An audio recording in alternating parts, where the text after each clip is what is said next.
Hello everyone, this is Kevin, and in this video today I'm going to discuss something that a lot of us have run into after getting back from the Magic Kingdom. We review a lot of the photos that we took, and this guy's in the background of 90% of them. That's right, the crane, the dreaded crane. Actually, there's a lot of jokes on the internet about this crane. I think some people have found some humor in it. They've named it Ichabod, from what I've seen. And they've also asked when you're going to be able to get in line to get its autograph and get pictures taken directly with it. Unfortunately, we do end up with a lot of pictures of this crane. One of the requests you see on Facebook and other sites a lot is, can you please remove this crane from my photos? Well, there's a lot of us who geek out on using Photoshop, and we'll do that for you. We have nothing better to do, that's right. But I wanted to make a video to give an example of how you can do this yourself. Empower you, if you will. You don't need Photoshop to do this, so I'm going to show you an application that's online that allows you to do this similar to Photoshop, just in a bit of a boiled down manner. The application is called, or the website is called Pixlr, Pixlr.com. You go to the Pixlr, this is what their site looks like. They have two different options here, the editor and express. We want to choose the editor. This is going to look familiar to a lot of you who have used Photoshop in the past. In this case, I'm going to open image from computer. I have the picture right here, and there he is in all his glory. So, I'm going to try not to fly through this. Pause if you need to and take down notes, or if you're doing this along with me, feel free to pause. That's the glory of YouTube, is I may go fast, but you can slow me down. One of the things you want to worry about and start to look at when you take a look at one of these images to begin with are the points of contact between what you're removing from the photo and what you want to leave. In this case, there's a major point of contact right in this section down here where the castle and the crane meet. So in this case, I'm going to zoom in, and what I want to do is create a second layer of the castle. Layers allow you to edit one section of a photo without impacting another section, if that makes any sense. So what I'm going to do is select the Lasso Tool here, and they give you a polygonal, that's fun to say and tough to say, but a Lasso Tool that will allow me to select and drag with a straight line and kind of with a little bit more accuracy select what I want within the photo.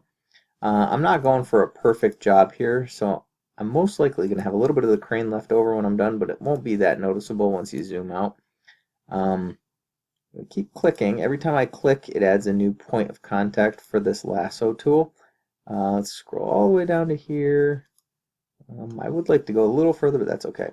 So now I'm just going to go out here. It doesn't matter when I'm outside of the edge what I select.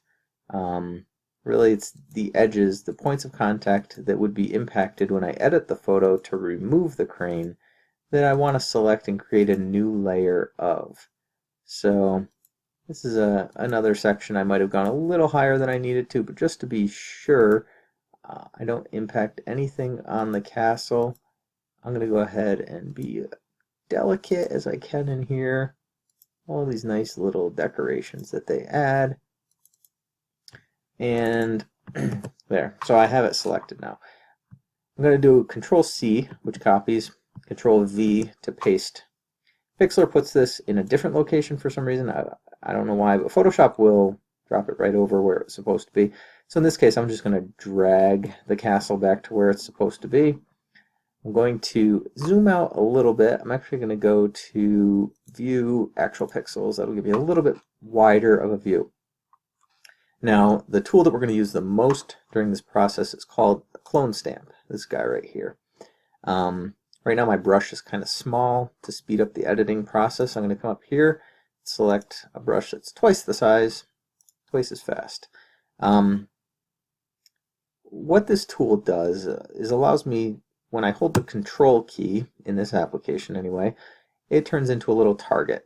Now if I select something while holding the Control key, I click, let go. Now if I left click in a second spot, it's going to allow me to recreate that section. So let me do this again, click there, And now if I drag around, I'm recreating that section. So I'm creating a second spire, whatever you want to call it. So obviously that's not what I want to do. I'm going to undo that. But in this case, I'm going to select the sky. Now, want to keep the sky, want to get rid of the crane.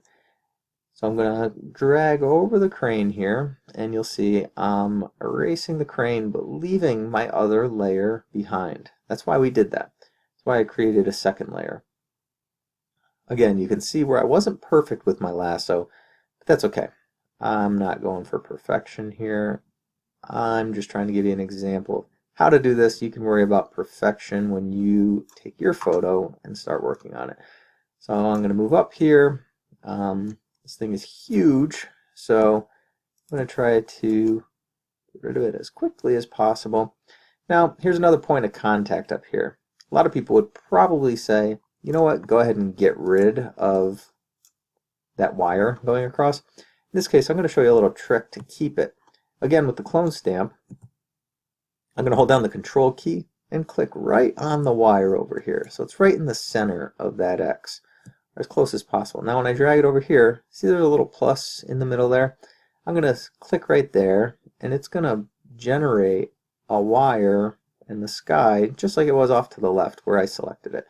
So that gives me the ability to keep that wire in its place. It's not noticeable that I copied it from the other side, but it ends up looking better that way.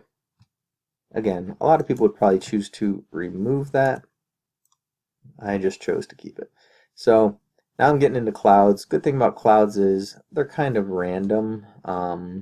So trying to be too perfect when it comes to clouds, you're never going to get anything perfect, but it's not going to be noticeable when we're all is said and done here.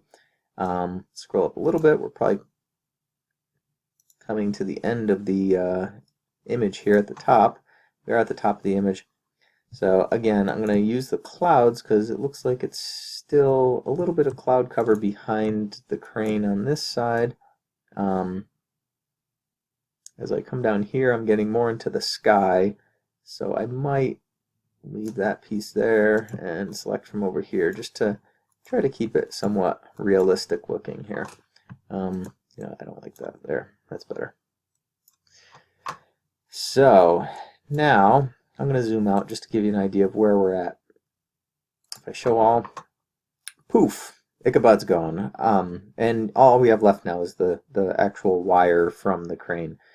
Not pretty either, so I am going to go back to a actual pixel view, go over to the right and the very top because we're going to start getting rid of him.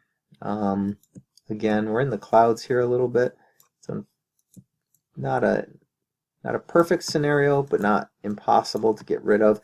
All I'm doing here is hitting control, clicking in a different area that matches what's behind it, and then going ahead and erasing what's there. So now I'm getting into a spot where I can just drag right through. It's kind of all the same in this section.